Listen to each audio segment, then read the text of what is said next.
Alors bonjour, ça va toujours bien? Oui. Alors, ça me fait plaisir de venir vous parler encore ce matin. Vous savez, ce n'était pas prévu d'être moi qui fais le message pour la fête des pères. L'an passé, je l'ai fait. Et cette année, eh bien, avec des changements qu'on a eus, bien, ça tombe sur moi. Il faut croire que le Seigneur veut que j'en parle. L'an passé, je ne voulais pas trop parce que je ne me sentais pas apte vraiment à partager sur la fête des pères. Je suis un jeune père, alors je ne me sentais pas en position d'exhorter personne par rapport au père. Mais le Seigneur avait permis, puis cette année encore, il permet que je puisse parler de ça. Et je pense que le Seigneur insiste pour que je partage mon témoignage dans une certaine mesure.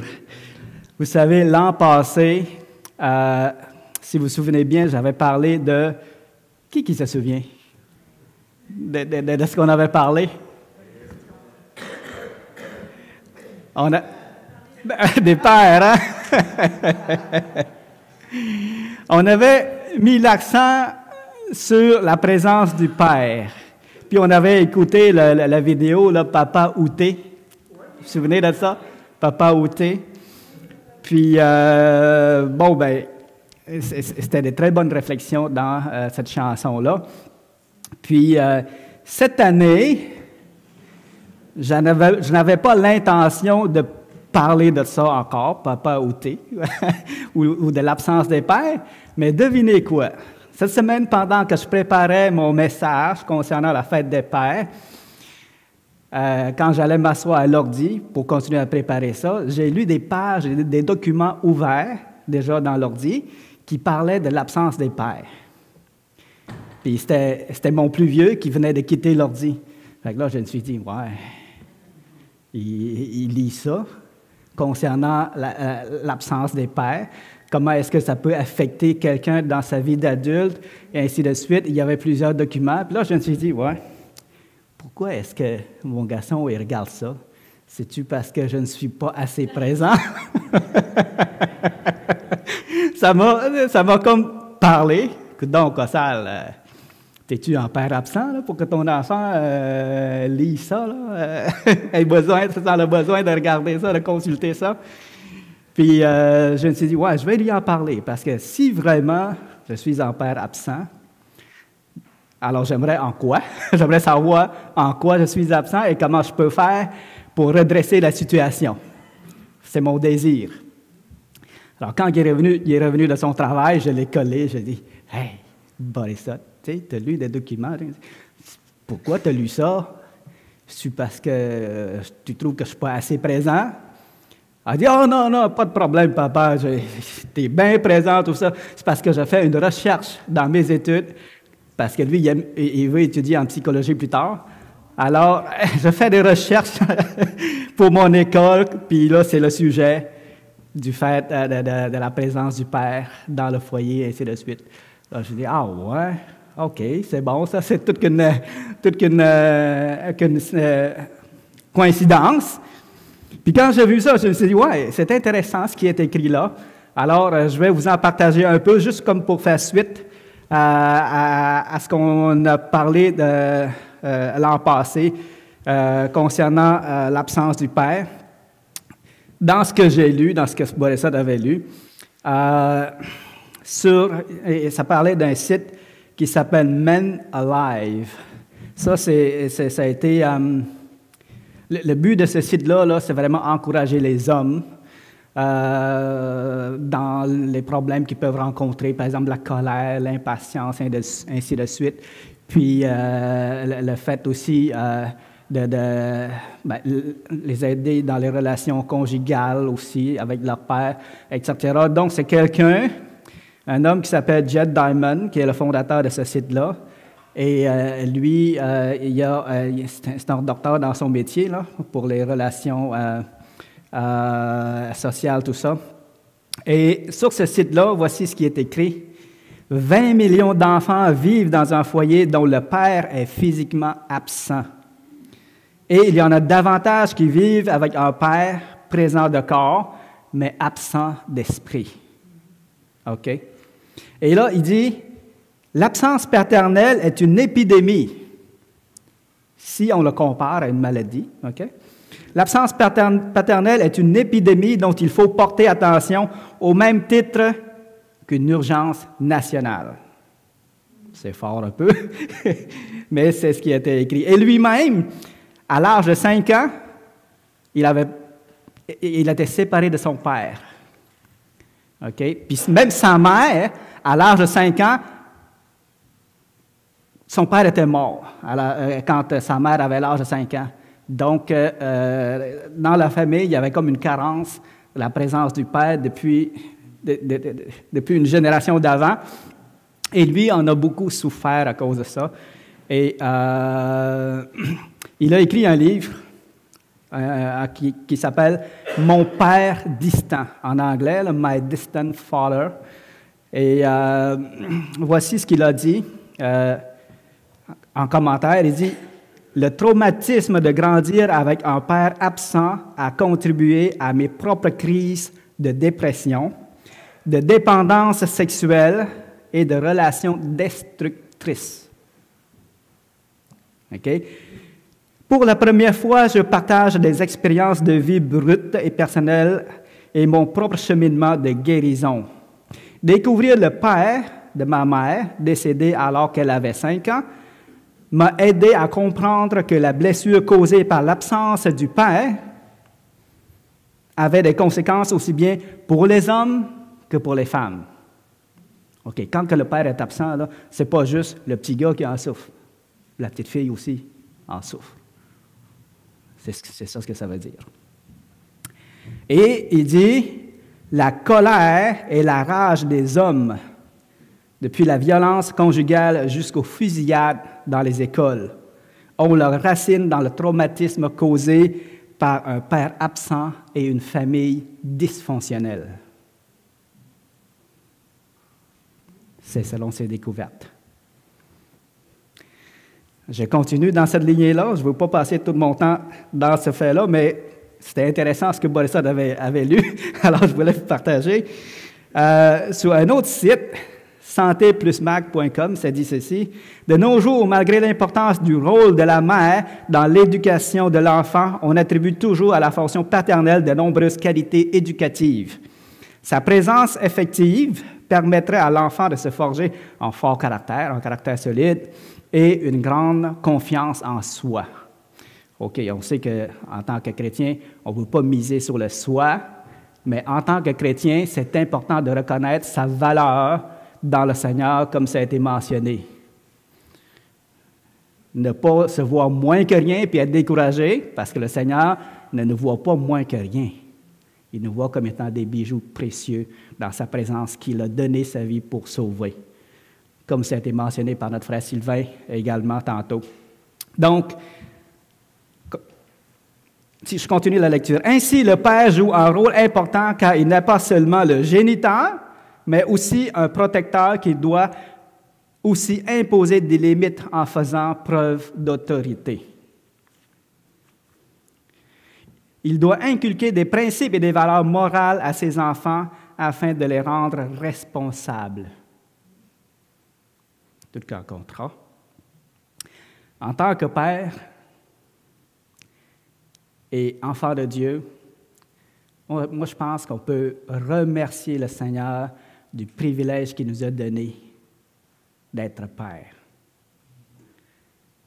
et être fier de ce rôle-là de père que le Seigneur nous a donné.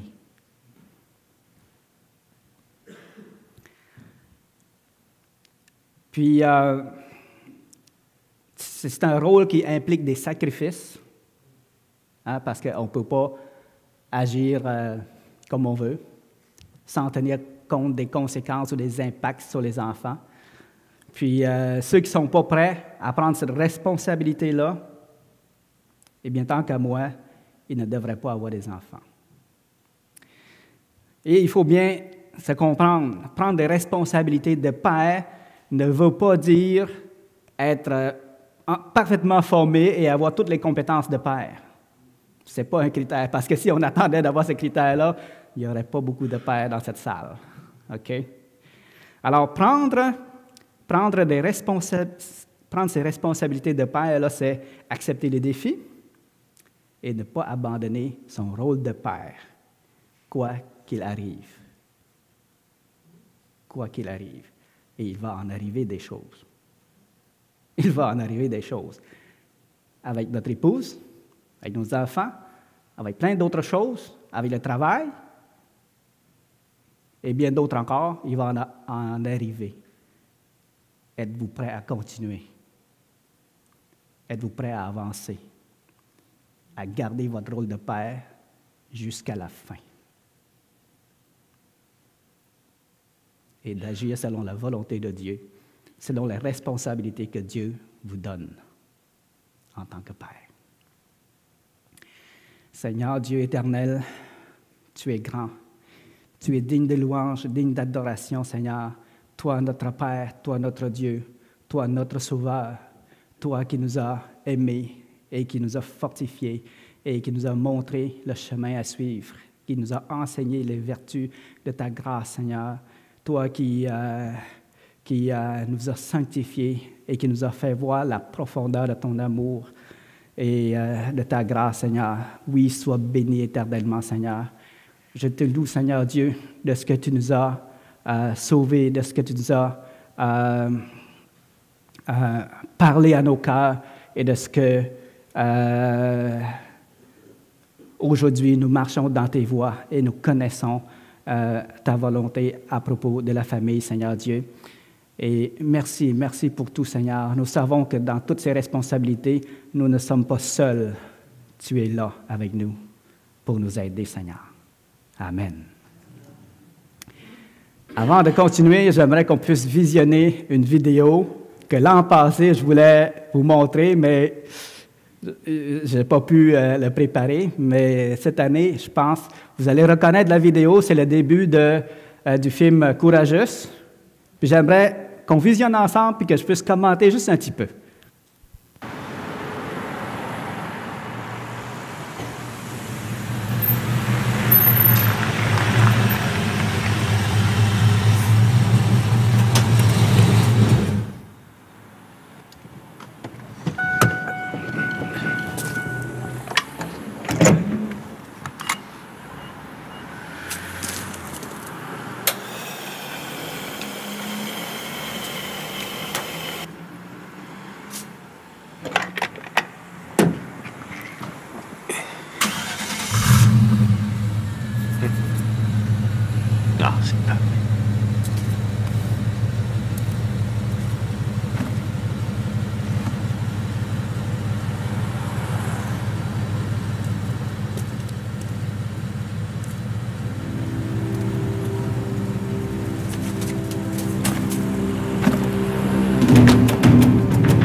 Monsieur, vous allez bien? Vous allez bien? Ne bougez pas, on appelle les secours, surtout ne bougez pas. Je crois que quelqu'un est blessé. Vous inquiétez pas pour la voiture. Il a percuté un arbre. Je m'en moque de la voiture. Faites vite, s'il vous plaît. Il y a un bébé.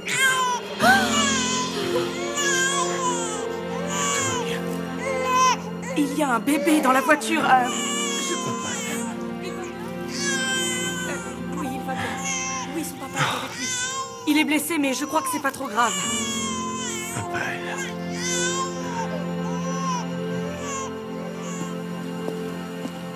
Vous avez remarqué un signe particulier, un tatouage peut-être? Non, ça s'est passé tellement vite. Tout ce que je sais, c'est qu'il avait un bandana noir sur la tête, un truc dans le genre. Vous savez que vous auriez pu y passer? Je sais, oui. Mais j'ai pensé qu'à mon fils.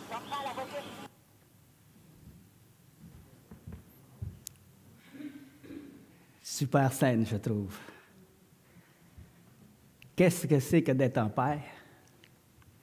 Là-dedans, là, je vois le courage, la responsabilité, puis l'amour. Tu sais, on le voyait suivre, le camion, là. Il risque sa vie, puis c'est un beau camion. On aurait pensé qu'il veut sauver son camion. Mais non, il ne voulait pas sauver son camion. Il a risqué sa vie pour sauver son fils. Je ne sais pas si c'est un garçon ou une fille, son enfant. Il a risqué sa vie pour sauver son enfant. Il était là. Puis si le voleur était parti avec l'enfant, qu'est-ce qui aurait pu devenir l'enfant? Est-ce qu'il aurait assez de bon cœur pour dire « Oh, excuse-moi, je voulais juste voler le camion, pas l'enfant. Je vais te ramener ton enfant. » Pas sûr, pas sûr. Il pourrait arriver n'importe quoi à l'enfant,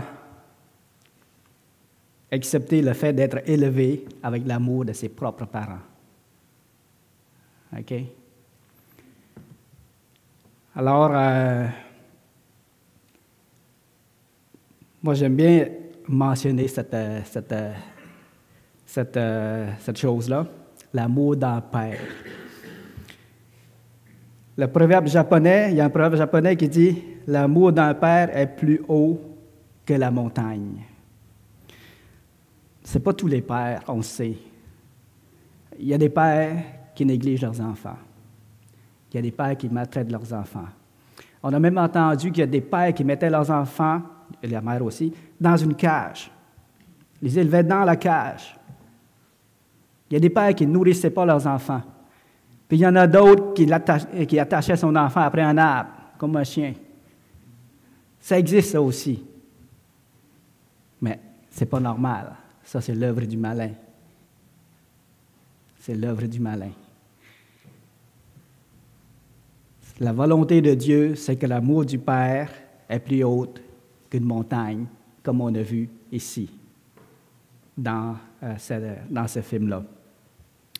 Aujourd'hui, je ne veux pas m'attarder sur des théories, sur des enseignements profonds de la Bible. Je sais que vous les connaissez. Moi, ce que j'aimerais, à part de présenter ça, puis de continuer un peu l'histoire du Père absent, ce que j'aimerais, c'est raconter des témoignages. Moi, je vais raconter mon témoignage, puis il va y avoir des personnes qui vont venir ici en avant raconter leur témoignage aussi. Je voulais avoir des pères puis des enfants aussi qui vont venir donner un petit mot concernant ça. Donc, ce serait bon je trouve que ce serait intéressant. Puis moi,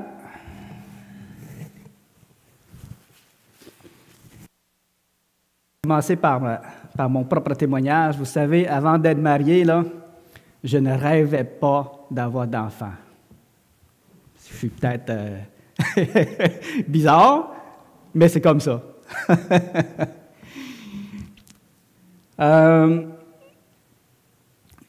Puis une fois marié, c'était so-so aussi. Je n'étais pas si excité que ça à l'idée d'avoir des enfants, ça me laissait indifférent. Puis que je voyais les enfants des autres, sont cute, sont beaux, tout ça, mais ça ne me faisait pas rêver. Écoutez, j'ai marié la femme, pas pour les enfants. Mais je savais que ça allait venir avec, c'était immanquable. Puis le Seigneur m'avait préparé pour, puis je m'étais dit, lorsque j'en aurai, je vais prendre mes responsabilités. Sans savoir si j'allais aimer ça ou pas, OK? Mais quand mon premier enfant est né, Borisat, Au début, là, dans le tout début, là, je ne réalisais pas que c'était mon enfant. C'est comme si c'était un enfant d'un autre. C'est la première fois que tu as ton enfant, tu réalises pas trop. Puis, mes sentiments à son égard étaient comme, comme un enfant, comme n'importe quel enfant. C'était bizarre un peu.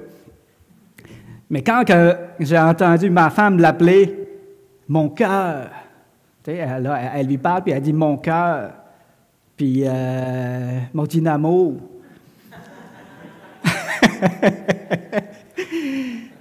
Vous savez, j'ai toujours trouvé ça un peu niaiseux, ces affaires-là. Je n'étais pas habitué. Dans mon enfance, ça ne se disait pas de même. Mais là, je me suis dit, ouais, OK, là, c'est différent. C'est mon bébé. Là, j'ai réalisé que c'est mon bébé, c'est mon enfant. Puis là, il est tout petit, tout dépendant des parents, puis il n'attend que d'avoir de l'amour de ma part, tu sais. Là, ça m'a réveillé, ça m'a dit, hein, c'est vrai. Il n'attend que d'avoir de l'affection de ma part. Puis pourquoi est-ce que je me priverais de lui donner cet amour-là, cette affection-là? Et pourquoi est-ce que je me freinerais de lui donner tout ça? Alors que c'est mon enfant, c'est pas l'enfant d'un autre, c'est mon enfant. Puis c'est à moi à pourvoir à ses besoins et à lui donner de l'affection. Fait quand j'ai réalisé ça, j'ai été dans l'extrême. Je le collais, je le bisoutais, puis je le abondamment. Et puis c'est sûr qu'en tant que bébé, il ne trouvait pas ça tannant là, quand il était bébé. Là. Mais ça continuait avec les autres qui sont venus. Puis quand ils sont plus vieux un peu, quand ils ont commencé à me trouver tannant, j'étais trop colleux. Trop de bisous.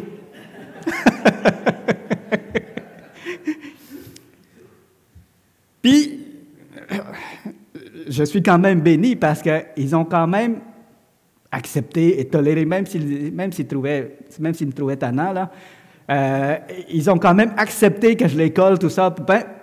Puis, ils ont été longtemps à accepter ça, que je me colle, puis que je leur donne des bisous, puis des fois exagérés, là, plusieurs bisous, là, d'une séance. Puis des gros. Puis je me suis dit, si j'étais eux, là, je me serais tanné depuis longtemps, puis j'aurais dit, « Papa! » Mais ils ont été patients et je remercie le Seigneur énormément de m'avoir fait vivre ça parce que, vous savez, dans mon enfance, je ne l'avais pas, ça. Je n'ai pas pu vivre ça. Puis ce que je n'ai pas pu vivre dans mon enfance, le Seigneur me l'a fait vivre maintenant. Pas en tant qu'enfant, mais en tant que père, cette affection-là. Alors je remercie abondamment le Seigneur pour ça.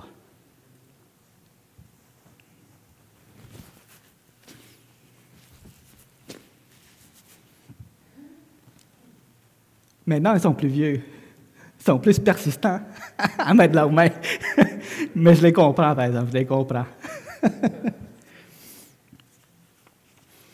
Pour ce qui est de l'éducation, quand j'étais célibataire, je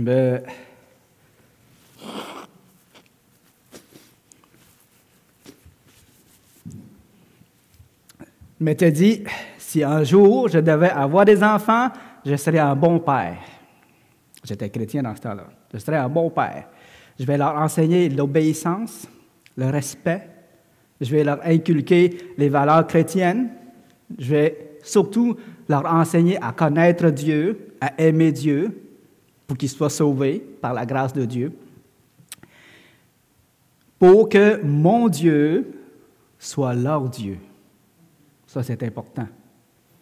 Pour pas que mon Dieu reste seulement mon Dieu, que le Dieu de papa reste le Dieu de papa, puis ce n'est pas leur Dieu.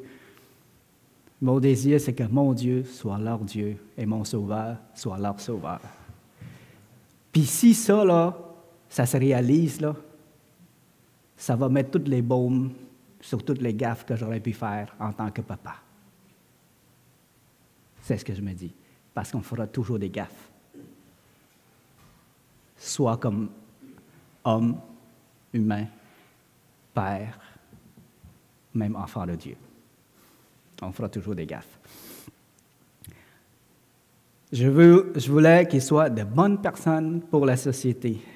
Et je m'étais dit, je sais quoi faire, je sais comment faire. Dans ce temps-là, c'est ce que je m'étais dit. Dieu m'a appris les choses à faire et les choses à ne pas faire. J'ai eu le privilège de connaître Dieu avant d'être marié, puis d'être consacré à lui, puis à étudier sa parole, tout ça, puis à entendre les enseignements de Dieu sur la famille. Puis j'ai eu l'opportunité de connaître ça.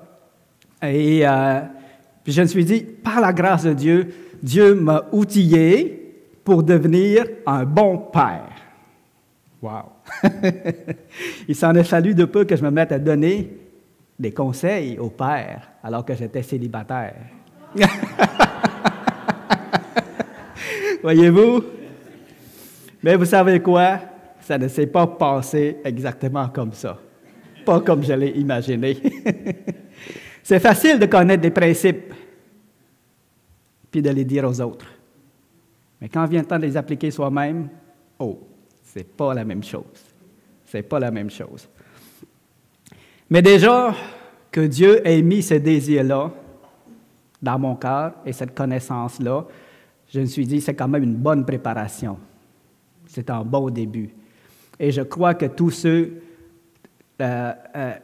qui veulent servir le Seigneur, être un modèle, devraient effectivement être attentifs aux enseignements de Dieu, lire sa parole et vraiment chercher la volonté de Dieu dans ça.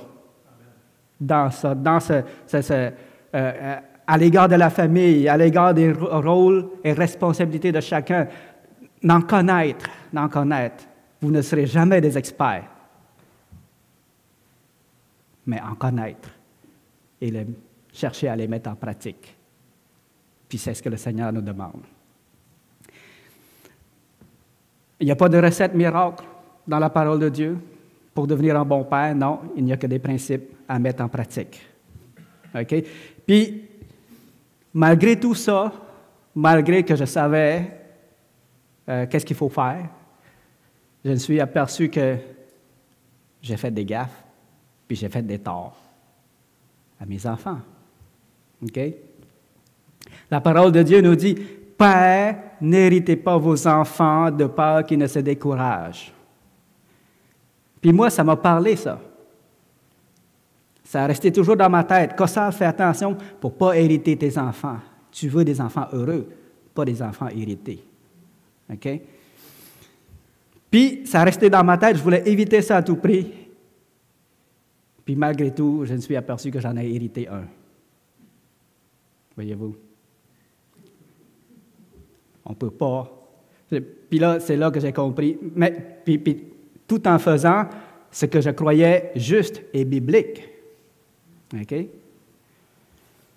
C'est là que je me suis dit, « Wow, Seigneur, peu importe les efforts que je vais faire, peu importe toute la volonté que je vais faire, je ne serai pas parfait, puis je vais en faire des gaffes, puis du tort, je vais en faire à mes enfants. » Il n'y a pas eu de relation brisée parce que je veillais à garder un dialogue ouvert, puis à appliquer les autres vertus du Seigneur, l'amour, la douceur, l'humilité, la patience, et on dialogue, puis on cherche une solution, puis on se demande pardon, tout ça, et il n'y a pas de relation brisée. Mais tout de même, il y en a un qui avait été hérité.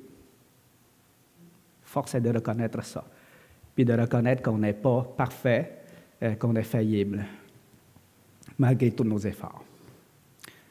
Alors voilà mon témoignage. Pour le prochain témoignage, j'aimerais inviter notre frère Martin à venir en avant donner son témoignage. J'aurais demandé un témoignage de 3 à 5 minutes.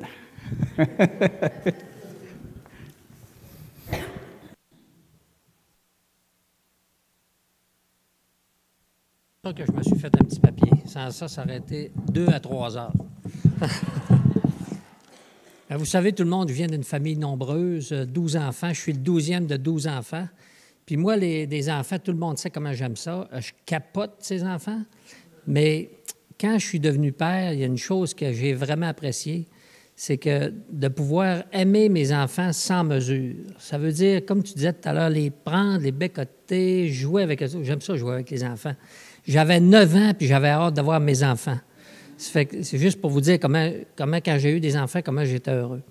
Puis, effectivement, on n'est pas parfait comme père. On fait des erreurs, on blesse nos enfants involontairement. Mais à travers ça, le Seigneur, quand même, il vient nous bénir, il corrige nos erreurs, il vient passer par-dessus. Pouvoir aimer mes enfants sans restriction, là, ça a été à partir du moment où je me rappelle d'avoir pris mon premier enfant, qui était ma fille, puis de la coller, là. Puis là, de dire, ça, là, c'est quelque chose, c'est un cadeau que Dieu me fait. Je l'ai vraiment apprécié. Je l'ai apprécié du plus profond qu'on pouvait l'apprécier, je l'ai apprécié. Ce que j'ai apprécié par la suite, c'est de voir grandir mes enfants, de pouvoir prendre du temps avec eux autres, leur chanter des chansons, leur apprendre des mots, leur apprendre à marcher, les voir grandir, les voir se développer, leur apprendre ma foi, parce que ma foi, moi, c'était clair dans ma tête qui était le Seigneur Jésus, puis je voulais qu'eux autres aussi l'apprennent un jour. Je voulais qu'ils soient avec moi dans le ciel pour l'éternité. C'était vraiment un désir qui était profond. Puis c'est drôle parce que quand tu nous as demandé de répondre à ces questions-là, je me suis rendu compte que notre Père Céleste, il a exactement les mêmes désirs que nous autres. Puis c'est pas pour rien qu'on les a aujourd'hui. Puis c'est le fun de les voir se multiplier aussi, puis de voir qu'arrivent des petits-enfants, puis là, on capote encore. Puis on capote différemment, mais on capote encore. En tout cas, moi, je capote. Mon plus grand défi d'être papa, ça a été d'être un modèle de conduite en parole, en action, puis afin de leur inspirer la voie à suivre. Puis là, je suis obligé d'avouer que j'ai été en échec à plusieurs reprises. Mais encore une fois, le Seigneur passe, il répare, il vient mettre un baume par-dessus nos plaies.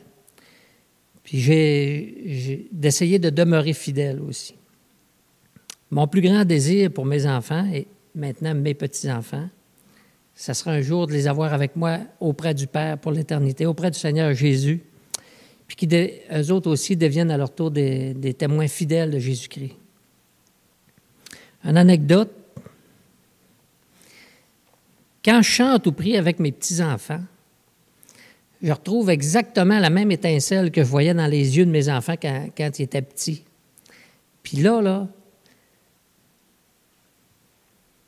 je viens tout bouleversé. Des fois, là, quand vient le temps, quand ils viennent dormir à la maison, on est rendu sur l'oreiller, puis on prend un temps avec eux autres, on prie, on chante, puis on leur raconte des histoires de la Bible. Puis là, on voit là, les yeux qui s'ouvrent bien grands. Là. Puis des fois, là, je regarde la cellule qui est là, je regarde le lien que j'ai avec mes enfants, le lien que j'ai avec ma femme, puis mes petits-enfants qui sont là. Puis là, on leur parle du Seigneur. Puis là, ils nous posent des questions. Puis là, on répond. Puis là, on leur raconte des histoires bibliques. Moi, là, je pense que c'est un avant-goût du ciel. Un jour, je vais être avec ma famille, j'espère, complète, auprès du Seigneur, puis à pouvoir vivre ces moments-là sans qu'il y ait rien qui vienne faire obstruction. Fait que c'est drôle que dans Éphésiens 6,4, il dit « Et vous, pères, n'héritez pas vos enfants. » J'avais sorti le passage aussi. Mais élevez-les. Élevez-les. On ne parle pas des rabaisser, on ne parle pas des éduquer, on parle de les élever. Élevez-les en les corrigeant et en les instruisant selon le Seigneur. C'est ça. Merci beaucoup. Maintenant, je demanderai à notre frère François. C'est à son tour. Bonjour, bonjour. Je voulais lire le mail de Cossal. Vous allez parler en avant de 3 à 5 minutes, ou plus si vous voulez. Je ne veux pas vous limiter. Il a envoyé ça hier. Ah, OK. Je vais couper un côté de feuille d'abord. Non. Je voulais commencer en donnant un peu de contexte. Si j'ai bien calculé, là, j'avais 24 ans. Je m'en allais sur 25 quand je suis devenu papa pour la première fois avec Anne-Frédéric. Je me souviens, moi, dans mon cas, là, quand ça s'est produit, ça m'avait fait quelque chose. Je suis pas un gars émotif de nature, mais je me souviens quand Anne-Frédéric est sortie, puis là, c'était par césarienne, c'est une longue histoire. Mais ça m'a fait de quoi de voir ça, ça m'a vraiment touché, puis tu sais, de voir cette petite personne-là fragile, de voir que, crème, on commence tout de même, là, tu sais, là, que le début, c'est là, tu sais, c'est le début d'une vie, puis vous savez tout ce qu'on peut accomplir dans une vie, tu sais, puis de penser que ça commençait là, puis de penser, de voir aussi que, tu sais, à partir de là, tout dépendait de moi, là, je veux dire, là, c'est beau, était sorti, là, mettons, les 9 premiers mois, Karine s'en est occupée, là, mais à ce temps qu'elle était sortie, là, ben là, ah ouais, le père, là, tu sais, c'est à ton tour, faut faire vivre, tu sais, cet enfant-là, puis de penser à toute la responsabilité, puis ce qui venait avec ça. En tout cas, ça m'a vraiment touché. Ensuite, avant de continuer, je dis 2 choses à savoir sur moi, parce que je pense que dans le reste de mon témoignage, il faut avoir ça en tête, là. Premier point, là, j'ai mis ma faiblesse. Dans la vie, c'est ça. Je suis un gars qui se voit toujours un peu incompétent, ou tu sais, tout ce que je fais, tu sais, jamais satisfait, ou je trouve toujours que c'est pas bon, ou ça aurait pu être mieux, ou c'est pas assez, ou d'un certain sens, je rejoins un peu ce que Cossal disait, tu sais, par rapport à porter un message sur les pères, tu sais, tu te dis, ah, je suis pas un père super hot, tu sais, pourquoi moi, là, tu sais, mais... Fait que, tu sais, j'ai toujours ça. Puis, aussi l'aspect de contrôle. Il y a beaucoup de... Je médite souvent sur, tu sais, qu'est-ce qu'on contrôle dans la vie puis qu'est-ce qu'on contrôle pas. Puis, je pense que si vous réfléchissez vraiment, il y a beaucoup de choses qu'on ne contrôle pas. Finalement, je dis souvent à mes enfants, la seule chose que je pense qu'on contrôle, c'est nous-mêmes, c'est notre attitude, c'est qu'est-ce qu'on dit, qu'est-ce qu'on fait avec nos mains. Mais une fois que c'est dit, une fois que c'est fait, le reste, je pense qu'on ne le contrôle pas. Puis, fait que c'est ça. Ces 2 choses-là teintent un peu l'éducation des enfants. Parce que je pense que plus je m'en relis, je me dis que je parle beaucoup d'éducation, parce que c'est probablement une préoccupation importante pour moi.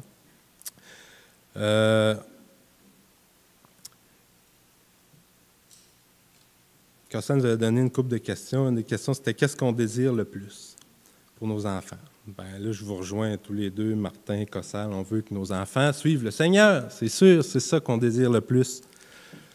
Mais en même temps, je reviens aux 2 points que je viens de vous dire. J'ai ce désir-là de leur transmettre mes valeurs, puis tout ça, mais je me sens terriblement incompétent, toujours l'impression que j'en fais pas assez ou que c'est pas assez bien. Mais à un moment donné, il faut que je me rappelle cette notion-là de contrôle, que j'ai pas le contrôle. Je fais ce que je peux, je fais du mieux ce que je peux. Mais en même temps, il faut que j'accepte que c'est Dieu qui est la souveraineté de Dieu dans tout ça, que c'est lui qui dirige. Puis, je pense que j'ai fait un cheminement là-dedans parce que je me souviens au début, les premières années, quand j'avais des enfants, j'étais vraiment...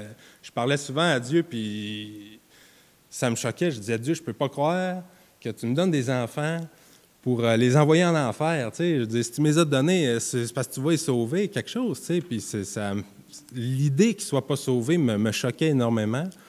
Aujourd'hui, en tout cas, je progresse là-dedans, on mature, on voit plus de choses de la vie, puis écoute, j'accepte de plus en plus que, écoute, si ça ne se produit pas, Dieu, il a un plan dans toutes choses. C'est sûr, je ne comprends pas, mais je sais que Dieu, lui, il sait où il s'en va. Il y a toujours un plan. Je ne sais pas quoi, mais on verra. Mais tu sais, ça n'empêche pas ma responsabilité, de transmettre les valeurs du Seigneur le plus possible à mes enfants de toutes les manières que je peux imaginer, dans mon immense faiblesse, mais le reste, je remets ça au Seigneur. Je continue. Qu'est-ce que je trouvais plus difficile? Bon, plus difficile, encore là, une petite mise en contexte, chose que j'ai réalisée avec le temps. Je vois le cœur d'un enfant comme... ah, OK, oh, oui, je peux faire ça vite.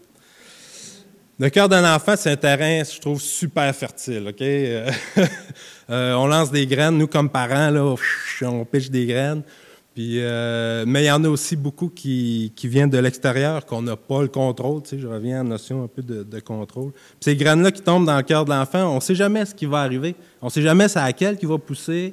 Puis c'est pas toujours celle qu'on voudrait.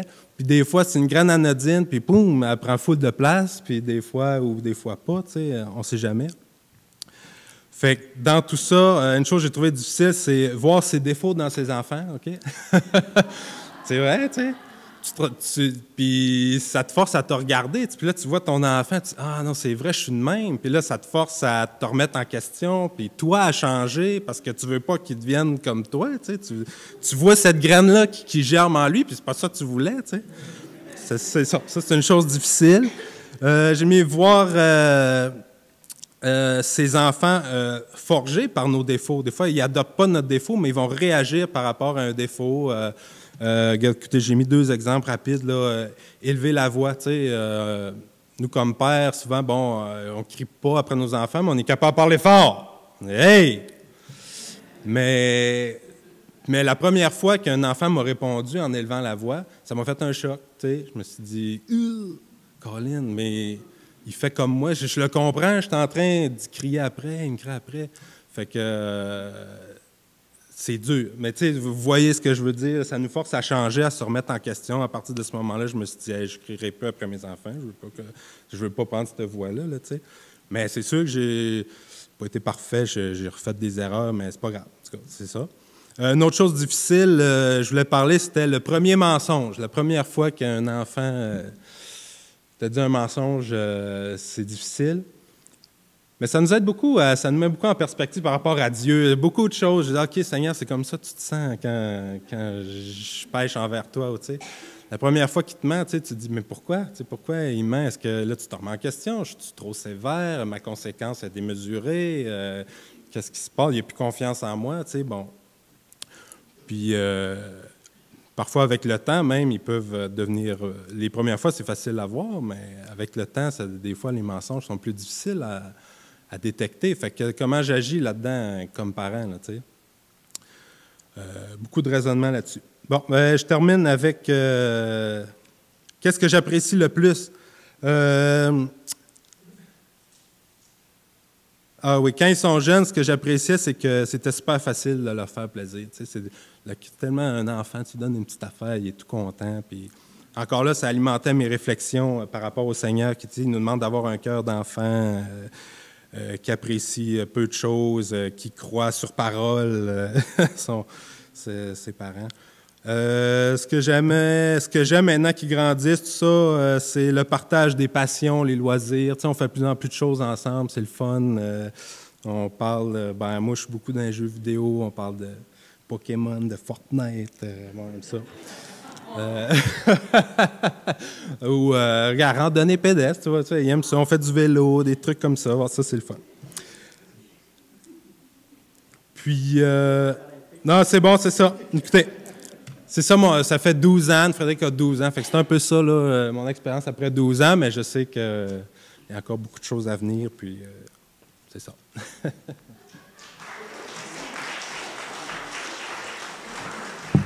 Écoutez, il reste 2 autres personnes, puis j'aimerais leur demander de faire vite, parce qu'on est comme short dans le temps. Alors, essayez de faire ça en 2 minutes, 3 minutes. J'aimerais inviter Dara à venir. Bonjour. Moi, ça sera vraiment pas long, là. Ça va compenser François. C'est parce que j'avais comme compris que tu m'avais donné comme 3 questions, c'est ça? Puis là, j'avais pas compris qu'il fallait que je fasse les 3, mais bon, je vais juste faire celui que j'ai préparé, là. C'est quoi un père pour moi? Eh bien, j'ai commencé avec c'est quoi la définition d'un père selon la société, selon, je sais pas, le dictionnaire. Bien, la définition d'un père, dans le dictionnaire, ça dit un homme qui a enfanté un ou plusieurs enfants. Oui, c'est la définition que tout le monde pourrait penser.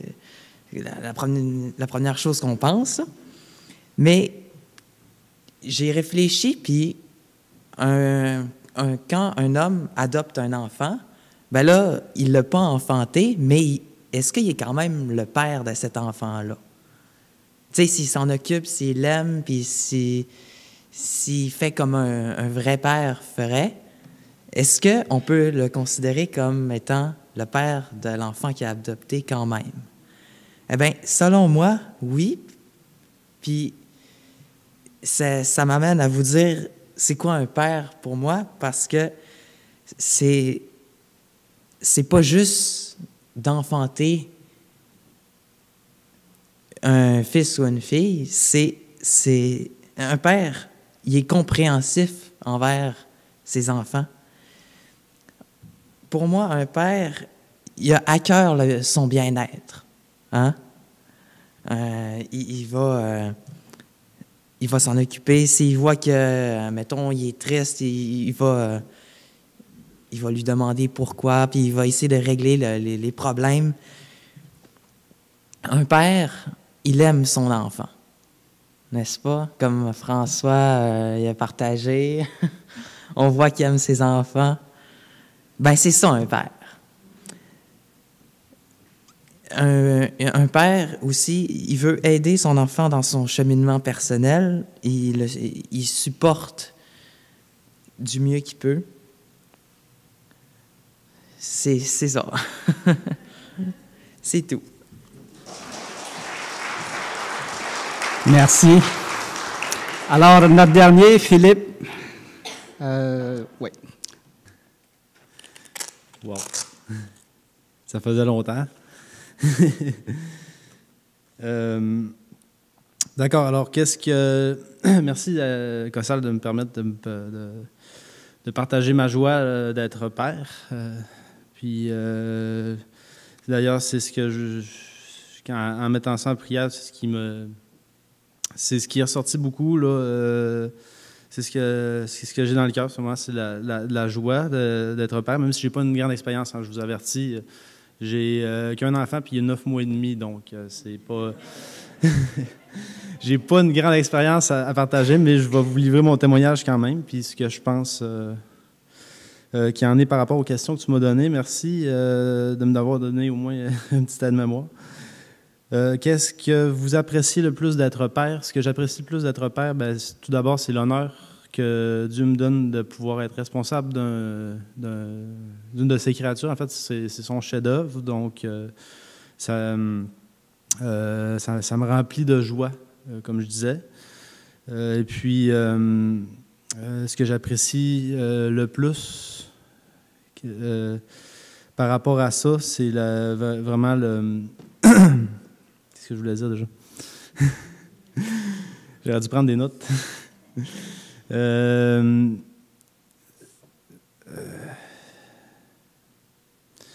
que j'apprécie le plus,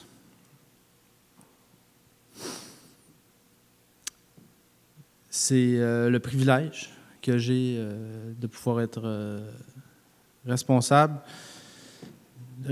de son éducation, de tout ça. Mon plus grand défi, c'est, d'après moi, c'est d'être...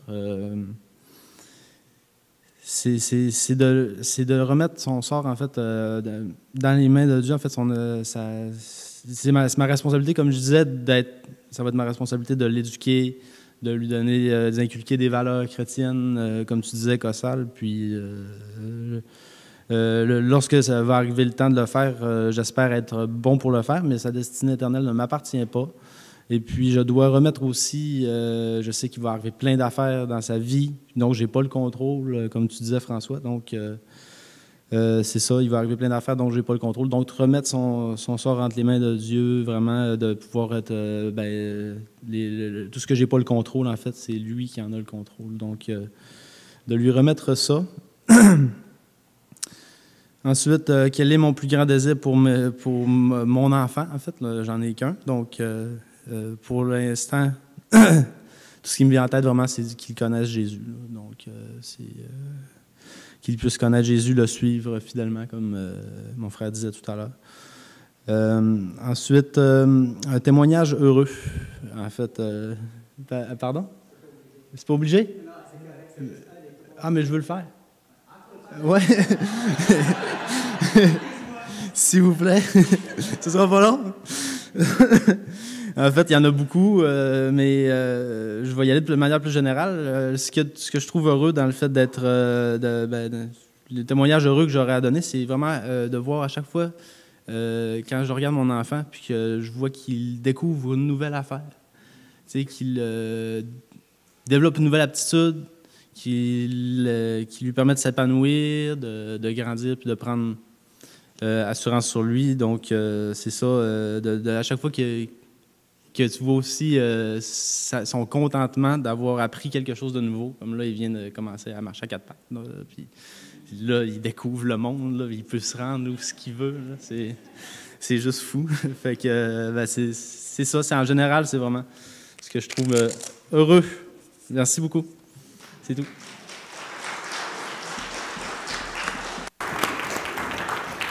Alors, merci Père d'avoir donné votre témoignage et merci pour les autres pères pour tout le travail que vous faites auprès de vos enfants, pour les élever et les éduquer et les aimer. Alors, nous allons terminer ici avec une prière.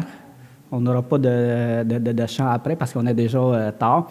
Seigneur, notre Dieu, sois béni à toujours, Seigneur, et merci, Père éternel, d'être notre Père, parce que tu es toujours là, Seigneur. Et merci pour les pères que tu as donnés aux enfants, Seigneur, et les enfants que tu as donnés aux pères. Sois avec eux, Seigneur. Amen.